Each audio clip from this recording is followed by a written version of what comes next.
어제 핫했던 종목입니다. 삼성 SDI의 이슈도 살펴볼 텐데요. 어제 전기차 관련주들이 이 중국의 전기차 정책 조항에 수정이 되면서 배터리 인증을 받아야 한다라는 규정이 삭제됐다라는 소식이 또 주가 상승 재료로 작용을 했습니다. 앞서서도 살펴봤지만 테슬라의 한국에서의 사전 예약 소식까지 전해지면서 투자 심리가 좀 자극된 움직임이었는데요. 네. 어제 삼성 SDI 굉장히 수급적으로도 좋았던 것 같아요. 네, 과연 뭐 때문에 움직였을까요? 두 가지 이슈가 나왔는데 네. 사실 뭐 시장에서는 테슬라다, 또 한편 봤을 때 방금 언급하셨다시피 수정되었다, 삭제되었다라는 부분이었습니다.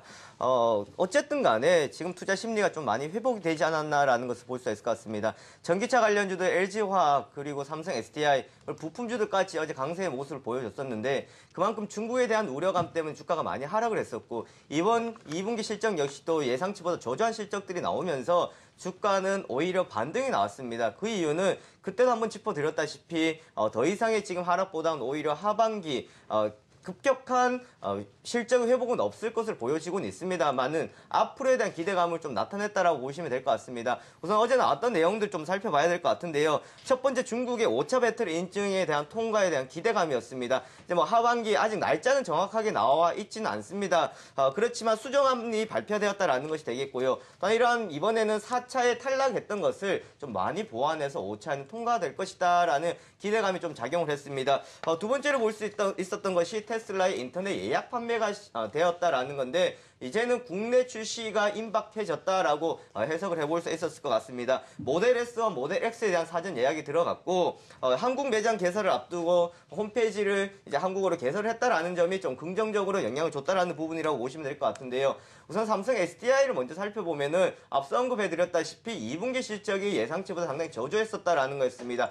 그럼에도 불구하고 어제도 보시면은 외국인들의 매수세는 꾸준히 유입이 되고 있다라는 점입니다. 최근 들어서 외국인들의 매수세가 이렇게 꾸준히 유입되고 있다라는 종목 과연 많이 찾아볼 수 있을까라는 것을 생각해 볼 수 있겠는데 그만큼 외국인들 수급 앞으로에 대한 삼성 SDI 기대감을 많이 좀 걸어주고 있고 오히려 LG화학보다가도 움직임이 더 좋았지 않았나라고 볼 수 있을 것 같습니다. 그리고 대규모 현금성 자산 이 부분이 제일 큰데요. 이 현금성 자산을 가지고 과연 불확실성한 배터리 부분에 더욱더 갈 것이냐 아니면 소모성으로 갈 것이냐라는 건데 지금 시장 상황에서는 판단을 1차적으로 봤을 때는 좀 삼성 디스플레이에 납품하게 되면은 가치를 재평가가 될 것이다 라는 기대감을 모았습니다. 하지만 배터리에 대한 기대감이 다시 나오면서 결국은 전기차 시장에 대한 기대감으로 조금 더 많이 활용되지 않을까라고 우리가 볼 수가 있을 것 같고요. 부품주들 같은 경우에도 전기차 부품주들은 다시 한번 지금 바닥권에 치고 올라가고 있기 때문에 뭐 에코프로나 상하프로테크 같은 경우에도 같이 관심 종목으로 살펴보시는 전략이 좋을 것 같습니다.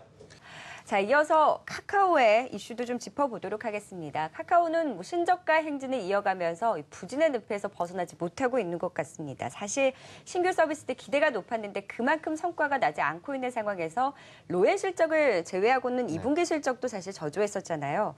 과연 좀 이 조정의 늪에서 벗어날 수 있을지 카카오 전망 좀 어떻게 보고 계시나요? 네, 이건 참 조종이라고 이야기하기는 그렇고 정말 시가총액 2위 종목의 굴욕이다라는 이야기가 나오고 있을 정도입니다. 과연 언제 멈출지 투자자들도 상당히 많은 관심을 가지고 있을 것 같은데요. 그래도 10만 원은 깨지 않을 것이야 라고 생각했었는데 이미 10만 원 깨고 82,700원 어제 종가가 형성이 되었습니다.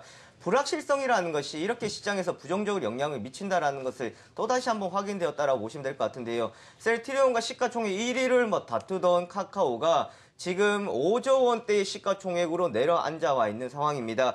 자, 우선 실적이 예상치를 하회했다라는 건데 카카오가 로엔을 인수를 하면서 로엔 실적이 반영되면서 좋아질 것이다라는 기대감을 상당히 많이 모았었습니다. 그날 로엔은요 주가가 상승을 했다가 곧바로 하락을 해버렸습니다. 어떻게 본다 그러면 로엔은 카카오의 주인을 만나서 실적이 좋았음에도 불구하고 주가가 올라가지 못하는 상황까지 벌어지지 않았나라고 볼 수가 있을 것 같은데요. 우선 실적이 2분기 예상 영업이익이 437억 원이었습니다. 그런데 나왔던 영업이익이 266억 원. 상당히 저조했다라고 보시면 될 것 같고요. 로엔은 예상만큼 실적이 나왔다라는 것을 봤을 때에 카카오 자체적으로 지금 실적이 부진했다라는 것을 확인할 수 있었고요. 가장 컸던 것이 결실이 지금 부족한 O2O 서비스이지 않나라고 볼 수 있을 것 같습니다. 지금 여러 가지 출시가 되고 있는데요. 이것이 뭐 유료성으로 지금 또 벌어들이는 비용들이 더 벌어들이고 있는 수익성이 크지 않다라는 점을 또한 꼽아볼 수 있을 것 같고, 지속적인 마케팅 비용도 빠져나가고 있다라는 거, 지금 3년 동안 마케팅 비용이 계속해서 나간다라고 우리가 보시면 될 것 같습니다. 기존의 사업자들과 뭐 충돌이 심하다라는 것은 우리가 또다시 알고 있습니다. 하지만 수익성이 난다고 하면은 이건 역시 또 지금 이겨나갈 수 있는 부분이 될 텐데, 그만큼 수익성이 좀 조정한 부분이라고 보시면 될 것 같고요.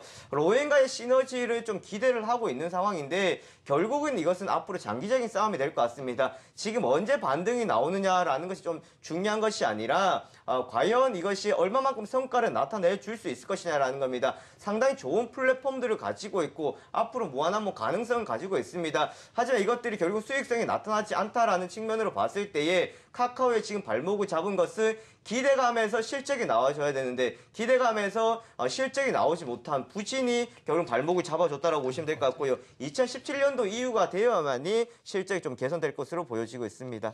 역시 갤럭시 노트 7 관련 부품주입니다. 파트론도 어제 상승세를 보였는데요. 언제 가나 했더니 어제 그래도 좀 상승세를 보였는데 결국 좀 상승분을 반납하면서 마감이 됐네요. 어떻게 보고 계세요? 언제 상승하냐 했더니 또 하락했습니다. 네. 사실 파트론 참 좋은 기업으로 잘 알고 계실 텐데, 과거에 갤럭시 S3가 나올 때 영업이익이 1년에 1,000억 원이 나오면서 코스닥의 대표적인 종목 중에 하나였습니다. 하지만 지금 반등이 나오지 못하고 있는 상황인데, 우선은 가지고 있는 기술력이나 이런 회사 자체의 가치적인 부분도 있겠지만 실제 급격하게 늘어나지 않고 있다라는 점이 좀 시장에서는 관심을 받지 못하고 있다고 보시면 될 것 같고요. 우선은 결론부터 말씀드리면은 지금 부가가치가 높은 전면 후면 카메라에 다시금 이제 진출한다라는 것이 수익성에 조금 더 긍정적 영향을 미칠 것을 보여지고 있고, 또한 갤럭시 노트 7이 얼마만큼 판매되는가에 따라서 파트론 실적에도 영향이 많이 미칠 것을 보여지고 있는 상황들입니다. 우선 중저가에 탑재되어 있는 카메라 모듈이 대한 평균 판매 단가가 상승하고 있다라는 점 좀 긍정적으로 살펴볼 수 있을 것 같은데요. 이러한 기술력 또한 앞으로 시장에서 지속적인 공급이 나가고 있습니다. 하지만 갤럭시 노트 7 과연 이번에 얼마만큼 흥행에 따라서 파트론의 실적에도 영향을 줄 것으로 우리가 좀 같이 보시면 될 것 같습니다. 네. 이어서 김영철 대표님 좀 어떤 전략 세워보면 좋을까요? 지금 매수 주체 부재입니다. 우선 네. 외국인들 매수가 주춤했는데요. 어제 삼성전자 수급을 보시면은 기타 법인이 상당히 많이 들어왔습니다. 우리가 좀 눈여겨보셔야 될 것 같은데, 지금 삼성전자가 자사주 매입이 되고 있습니다. 7월 29일부터 10월 28일까지 자사주 매입이 되고 있기 때문에 최근 7월 29일부터 기타 법인 삼성전자 주식을 떠받쳐주고 있다는 겁니다. 이 이야기는 외국인들이나 기관들 쪽에서는 이제 수급이 주춤했다라는 것이고, 기타 법인 삼성전자를 그냥 붙들어주고 있다는 걸 우리가 해석을 하면 될 것 같습니다. 그러니까 시장의 흐름이랑 완전히 반대로 흘러가고 있다라고 우리가 보시면 될 것 같고요. 거기다가 뚜렷한 상승 동력의 부족한 흐름이 나타나고 있다는 점입니다. 지금 모멘텀이 없다라는 것은 또 보실 수 있을 것 같고요. 거기다 가장 우리가 지금 염두에 둬야 될 것은 기간 조정 좀 염두에 두고 가는 것이 좋을 것 같습니다. 추세적인 부분들을 크게 꺾였다라기보다는 지금 좀 조정을 받고 있는 상황인데, 이 흐름들이 조금 더 기간을 두고 빠른 상승을 생각하는 것이 아니라 좀 조정을 거치면서 장기적인 생각을 좀 하고 가시는 전략이 좋을 것 같습니다. 네, 빠른 반등을 기대하기보다는 기간 조정 좀 염두에 두면서 전략을 세워봐야 된다라는 의견까지 주셨습니다. 네, 시장 전략 세워봤습니다.